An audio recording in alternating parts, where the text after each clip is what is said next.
everyone. Thanks for listening to Wake Up, Look Up, a podcast where we connect events happening in real time to the gospel of Jesus Christ. I'm Zach Wyrock. And in this episode, we're talking about Saudi injustice.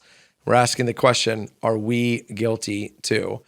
This is prompted by an article that was on the Amnesty International website recently, detailing the case of Manahil El-Utaibi, who is a 29-year-old fitness instructor in Saudi Arabia, who recently was tried and convicted of terrorist crimes, among other things, for posting what we in America would call a pretty benign picture of herself in workout clothes. And when I say benign, I mean not provocative in any way. The Saudi government, however, disagrees. They convicted her and sent her away for 11 years for, among other things, being a terrorist with an electronic device. I assume the argument went something like eroding the Saudi culture. She was also convicted of traveling in public without the traditional dress that women are supposed to wear.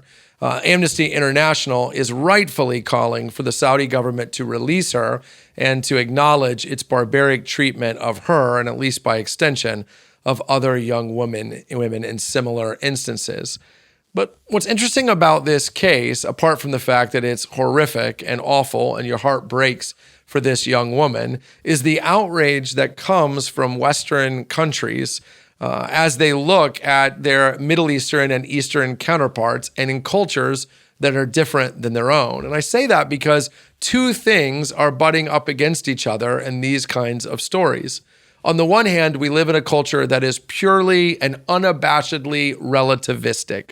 There is no objective right and wrong. We all get to decide for ourselves what is good for us, what is right for us, what is bad for us, and what is wrong for us. We've done away with objective truth in any way that morality could be imposed upon us. And yet at the same time, we want to retain the right to point at other countries from other cultures with other worldviews and value systems and say to them, you are wrong. Amnesty International is saying to the Saudi government, you are wrong. What you're doing is objectively wrong. My question is, why do they get to say that? Who decides what is objectively right and wrong?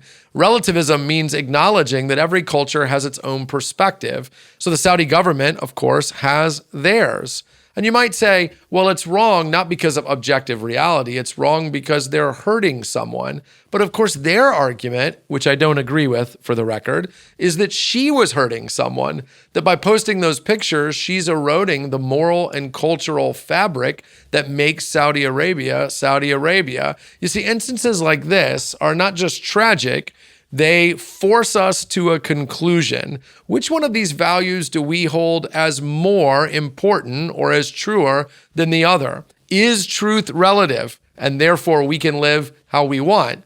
Or is truth objective, and therefore we get to say that what the Saudi government is doing is wrong? You see, as a Christian, I don't have this tension.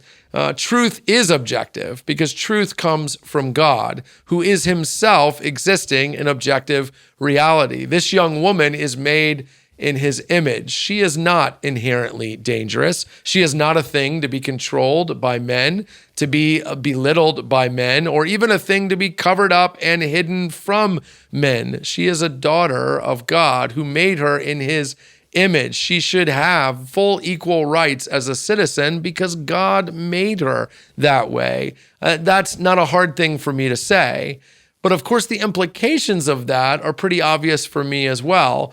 If there's objective truth that says the way the Saudi government is dealing with her is wrong and immoral, then that means there is objective truth for the decisions that I make in my life as well. That the same God who has such clear things to say about this woman and to the Saudi government has very clear things to say about and to me. But of course, as a Christian, I'm okay with that because I know God to be loving and kind and wise and for me.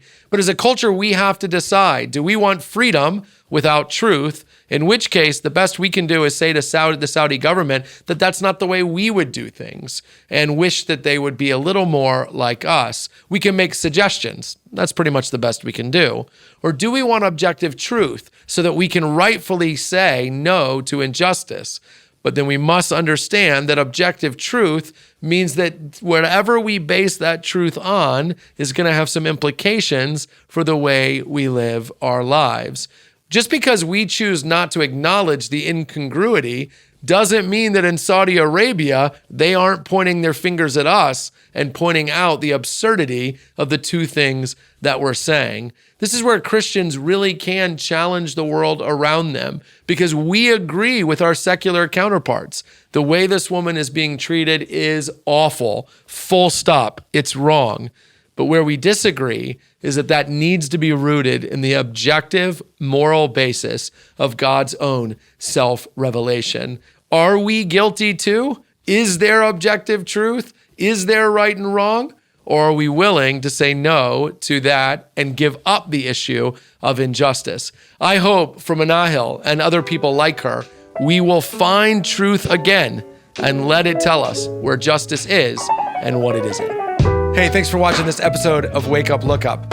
While you're here, make sure you click like and subscribe so you get future content from Wake Up, Look Up. And hey, leave a comment below letting us know what you thought or interacting in some way with what you just watched. I'd love a chance to talk with you more in the comment section. And also, while you're here, check out all the other content CCC puts out, including the videos that are around me right now.